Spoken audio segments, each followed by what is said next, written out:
What's up, everybody? Tom Pelissero here with Judd Zulgad. 1 week of training camp in the books. Judd, your overall impressions, let's start there. My overall impressions are this, and I think this is what the Vikings wanted. No controversies. Really, it's been very low-key. You look at, where's ESPN? They're at the Jets camp, they're at the Broncos camp. Right. Nobody is paying attention to the Vikings. With what the Vikings are trying to do, Tom, this is exactly what they need. It's what they want. There are no distractions here. I wouldn't say I'm impressed by things, but it doesn't matter. They're coming off a 3-13 season. I think what the Vikings need to do and what they're doing is they're starting the rebuilding process, right? And what they need to do is they need to do it quietly. That's what they've done. And everybody I've run into from the organization down here said the same thing, which is there's no drama. There's none of this crazy stuff going on, and part of that is the fact that you don't have the quarterback situation hanging over their heads. The 2 years, 2009, 2010, you didn't know who the quarterback was going to be, whether or not Brett Favre was going to come back. Last year, they end up bringing in Donovan McNabb, which certainly artificially inflated some expectations about what that team was going to be, but you still had all that attention. You're right, we've seen a few national media people here, but it's not been any sort of a production. They're sort of quietly going about their business, and that's not going to make up for a talent level. That's not going to change things, but I do think it helps to not have certain distractions going on when they have had them. Even Adrian Peterson ends up in the hospital. They have to administer the EpiPen and shock him back to life. And that's over in a day. Well, not that far. They didn't shock him back. It's a mild exaggeration. Yes, but this is what they need to do. This is where it starts. If you're going to start rebuilding this team, which they're doing, you need to do it without the drama. No Bryant McKinney. Like you said, no, is Favre going to come in or is he not going to come in? No McNabb getting here and saying, we're going to every fast food joint in town and making a mockery of the situation. We're Burger King, we're coming. You know what? A lot of the Vikings' problems in the past few years, and some of them worked, but a lot of them were self-inflicted. This year, they have not self-inflicted themselves with any drama. I think you're also seeing a stamp of Rick Spielman here because, for one thing, the way that they've approached the defense. Antoine Winfield's always gotten time off. He had got more time off again today. But to talk about Jared Allen and Kevin Williams reducing their snaps, that's something that's coming directly from the general manager's office because that's something that's bigger than winning and losing games. That's preserving guys in whom you've invested a lot of money. And a funny story with Jared Allen. Now, Allen Williams and Les Frazier have been talking for a couple of days about this plan of a hockey rotation. Allen Williams started it, and I'm still convinced that he was kidding. They're not going to do line changes. No, but I think what they're talking about, and the Vikings have used this for a long time, is this wave system where you replace some of your linemen. Now, so we asked Jared Allen yesterday, what do you think of this? And Jared Allen says, they haven't talked to me about it yet, and when they do, it's going to tick me off. Well, asked Les Frazier that very question today, and he just laughed and said, Jared is well aware of what we want to do. Nobody is talking about slashing Jared Allen's playing time in half. What they're talking about doing is trying to get him out of games not having a to little play bit more. 94% of the snaps. This is not the end of the world, and actually, I think at 30 years old, it's a good move. And the guy who likes it, Kevin Williams. Kevin Williams said, I should not have to play as much, basically, as I did last season. Kevin Williams gets it.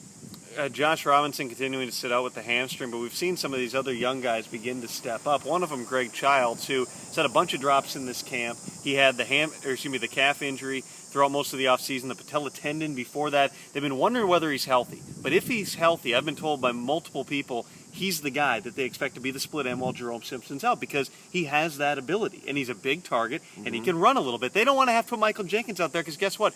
Nobody's scared of Michael Jenkins. Right. The play that Greg Childs made today, that's one of those ones that maybe could be a little bit of a wake-up call here. It could be okay, I've got to continue to do this thing every single day. Jumping up in the air, reaching behind Brandon Burton's head. You're not going to do that every day to pull down that ball, but making those sorts of plays, that's what he needs to do so coaches gain some confidence that this guy, maybe not for 60 snaps a game, but if we put him on the field, he has the possibility of doing some impressive things. And what was that? That was a Sidney Rice play. He went up and got the ball. That's what Sidney Rice could do. That's what this team has lacked at various times.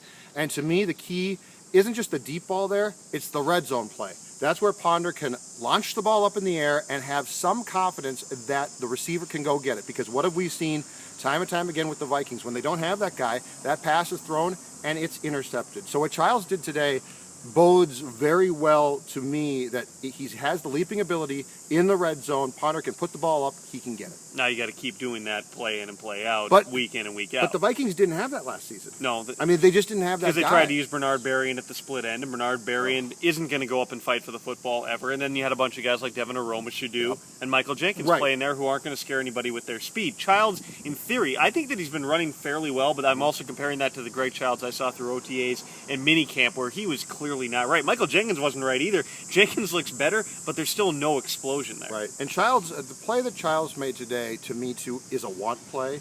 He wants to do that. He wants to go get that football. Not everybody can do it, but if Bernard Berrien could have, he just didn't care. He wasn't going to do it. Childs wanted to make the play, he did. We've also reached the point in camp where you see some of these injuries beginning to add up. You have a couple of hamstrings, Josh Robinson and Robert Blanton. You lose John Carlson to a sprained knee. He's probably going to miss at least a couple of weeks here. And then today, again, just little nicks. And they're guys who are pretty far down the depth chart.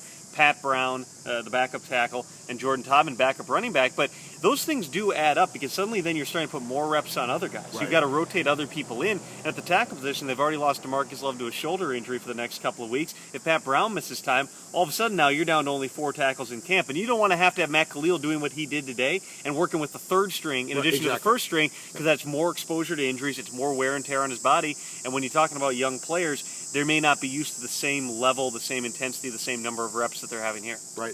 And the problem there, too, is it's a fine line. You've got to hit some in practice. You've got to play hard in practice. But, folks, if you come down and watch these practices, they're intense at times. But how much real hitting and things are we seeing? Not much, especially today. It was a pretty laid-back practice. But my point is, you're going to get guys hurt. It's going to happen in training camp. We're not talking about the old-school training camps where guys would be going down left and right. But as you said, these nicks come up, and the problem isn't who's getting hurt. It's the depth chart and how it's affected. 8 days away from the preseason opener. We're that close to actual football, or the closest thing to actual football. More importantly, how much time left in Mankato? What's today, August 2nd? So we got another 13 days. But there's 3 days in San Francisco in there, so that offsets it a little bit. Yeah, for me. Enjoy it. Hate Ashbury. It's a great area here. Well, you'll have to just be hanging out back in studio and wearing your hat with your sunglasses. Do you like these glasses? Is it necessary to double up like that? What? Watch this one. Watch this. This. Now that is cool. That's straight Favre. Yeah. Hi, thanks a lot. He's Judd. I'm Tom. Full Vikings coverage, as always, at 1500ESPN.com. We'll see you.